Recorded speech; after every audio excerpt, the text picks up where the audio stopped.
Hey everybody, welcome to another episode of the Fantasy Football Start, Sit, and Touchdown Predictions. This is all about the tight ends in NFL Week 11. Before we get rolling, as I always say, please like and subscribe to our channel. Like this video, subscribe to the channel.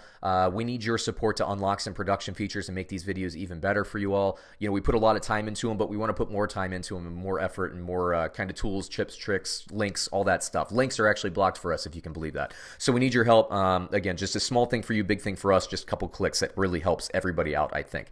But we're going to go game by game. Like, once again, we're talking tight ends. We're going to start Thursday Night Football and just work our way down. Pittsburgh versus Cleveland. Now, I don't have a great projection on Vance McDonald, but I was looking at how these teams are going to attack each other in my deep dive video. I did a deep dive game plan video for Pittsburgh and Cleveland, about how each team's going to attack the paths to victory. I think Pittsburgh needs to use Vance McDonald this week. I'm not going to play him in my lineup. My fantasy football lineup, but daily fantasy in Thursday Night Showdown, I'm going to check out Vance McDonald this week. And I think the same is true of Cleveland, actually. They need to exploit that tight end matchup, whether that's Harris or whether that's Seals-Jones. I mean, I guess that's your beauty is in the eye of the beholder. My pick is for Harris to be more likely to get a touchdown this week. But Harris is a fringe play regardless. Cleveland needs him. I think he'll exceed the expectation. That's, I guess, in my opinion, a bold prediction. They need the tight end to really produce for Cleveland this week. Atlanta versus Carolina. Austin Hooper probably not going to play, but I've seen press going one way or the other. I'm assuming he's not going to play. If he plays, I have him as a definite start and a definite touchdown reception. If he doesn't play, I think it's more likely that touchdown goes to Calvin Ridley than the backup tight end in Atlanta. For Carolina, I have Greg Olsen as a fringe start. I think he is worth a start if he's on your roster, but I don't have him as likely to get into the end zone this week. So I'm going to say he's projected more at like 0.4 touchdowns, so a little bit less likely than likely to score. Buffalo versus Miami. Although I like the players Buffalo has, I don't like Knox or Croft or whoever is going to be catching passes at tight end this week. Miami's defense is playing better than advertised. I know a lot of people think Miami sucks, but if you actually watch the games, and I really I punished myself by watching a lot of Miami Dolphins games. I watch every game, but Miami's defense, man, they're playing good. I think this is going to be a tougher game than advertised. I don't think the tight ends will get in the end zone. I think there's better value elsewhere in the Buffalo offense. For Miami, Gesicki's garbage. I wouldn't start him. I don't think he's going to get in the end zone this week. He burned me once earlier in the season. I'm not going to do it again. Dallas versus Detroit. Jason Witten is a fringe start this week, but I don't think he gets in the end zone. For Detroit, Hawkinson, I would like a lot more if Stafford plays, but I don't really have him projected to get in the end zone either way. It's really just kind of desperation, but I think you can find better value out there. I mean, Darren Fells, for example, in Houston, who we'll talk about in a little bit, he's only owned in 25% of the leagues in spite of leading the league in touchdowns for tight ends. It's ridiculous, but we'll get to him in a bit. Let's see, Denver versus Minnesota. I don't really like any of the receivers, pass catchers for Denver while they're going through their quarterback transition here. Noah Fant, he's been up and down all season. I don't think he's safe enough to start. Frankly, I can live with him scoring a touchdown or two and me not starting him, then start him and get like a 0 point, which he can do. So I'm not going to start him. I think he's too risky, and I don't have him projected to get in the end zone anyway. Kyle Rudolph, I do not have him projected to reproduce his nice performance, his 2-touchdown performance against the Cowboys. I think he's going to be more of a blocker this week. This is going to be more of a run-first attack against Denver, in my opinion. Maybe screen game, but I don't see Kyle Rudolph going off. Houston, I mentioned before, Fells. I think at this point he's a weekly start just because of his touchdown volume. Deshaun Watson can produce points. He looks for Fells on the goal line.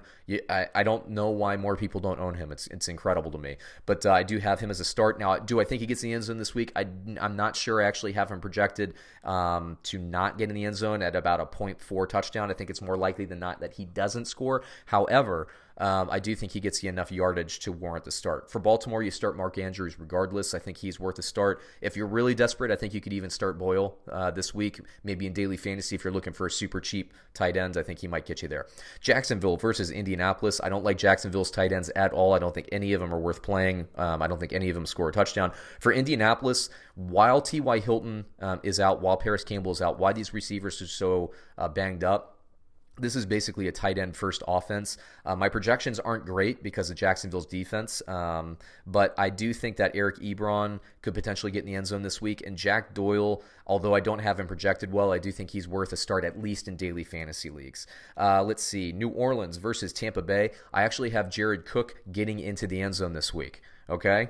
Jared Cook will score a touchdown this week against Tampa Bay. That's my prediction. I don't like O.J. Howard or Cameron Brate this week to get in the end zone. I don't have either as starts.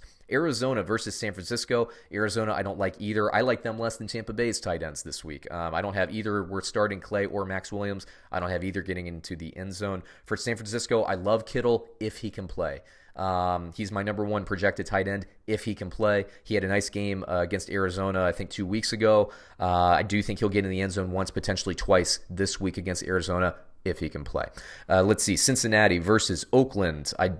Actually, you know what? Tyler Eifert has a pretty decent projection. I don't like him in my fantasy lineup. Daily fantasy, I think he's worth rotating him through the offense, even with that change at quarterback there. For Oakland, I actually love Darren Waller this week. I think he's my number 2 or number 3 tight end or something like that projected.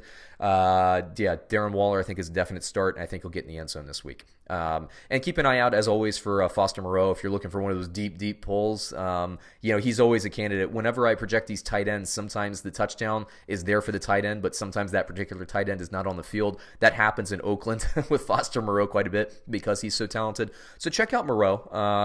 I think he could get into the end zone, but again, I think it's a Waller week this week. New England versus Philadelphia. I don't like Ben Watson or anybody else at New England to score a touchdown this week. I think it's all about the receivers in the passing game this week for New England. For Philadelphia, I have an awful projection for Zach Ertz, but I think he's going to outplay that. I think he's going to be worth a start. Do I think he gets in the end zone? No, but I was just talking in the wide receiver video that I did that basically, New England's going to match Gilmore up on Alshon Jeffrey and lock him up. That's going to be Aguilar against probably rolled coverage, potentially double coverage, with Gilmore going single coverage over on the other side of the field. So Ertz and Goddard really need to make something happen here. Philadelphia knows that. They're going to try to exploit that. I think Ertz is worth the volume. Goddard is probably more likely to get the touchdown, but that's a risk. I haven't projected at 0.3 touchdowns, so I don't love it. Chicago versus the LA Rams. I don't have any Chicago tight end. Trey Burton, for me, is a complete write-off. I know he was hyped last year. I didn't like him coming into this season, although I did think he was going to be better. If anything, he's worse. I don't have him starting at all. For the Rams, actually, with Brandon Cooks out, I think that helps Gerald Everett. I have him as possibly getting into the end zone, but definitely a start based on yardage accumulation and reception accumulation. So start Gerald Everett this week. Kansas, and I do think this is, by the way, going to be a defensive game, Chicago versus the Rams on Sunday night. On Monday Night Football, Kansas City versus the Chargers. I don't have a great projection at all on Travis Kelce, but I think Kelce will be coming to play this week. I'm going to start him regardless. My projection has him at 4 points. Kelce will exceed that 4-point projection. So I'm going to start him regardless in my fantasy lineup. Daily fantasy, I won't risk the budget to play him this particular week, but I think he's always more likely than not to get in the end zone, in my opinion. Let's see, the Chargers. Hunter Henry is a start. I think he's more likely to get in the end zone than anybody else in the passing game other than, I guess, the running backs. Keenan Allen, I think, will get you accumulation. Receptions, yardage, but I think Hunter Henry is more likely on the goal line to get in the end zone. But I actually think the touchdown passes are most likely to go to the running backs here, Gordon or Eckler. So there you go. That takes me through the tight ends. I do every single skill position of the week. So I do quarterback, running back, wide receiver, and of course tight end. So check out one of those other videos if you're interested. These are all proprietary daily fantasy and fantasy football analytics. They do quite well over time. If you want these, just tweet at me. I'll figure out a way. Reply to this in a comment. I'll figure out a way to get you a copy of these for free. I give them out for free. That's why I do these videos. And I guess that takes me through. We'll be doing some more stuff. Check out the Week 11 playlist. We have a ton of stuff out there, and we'll catch you on another episode soon. Thanks, everyone.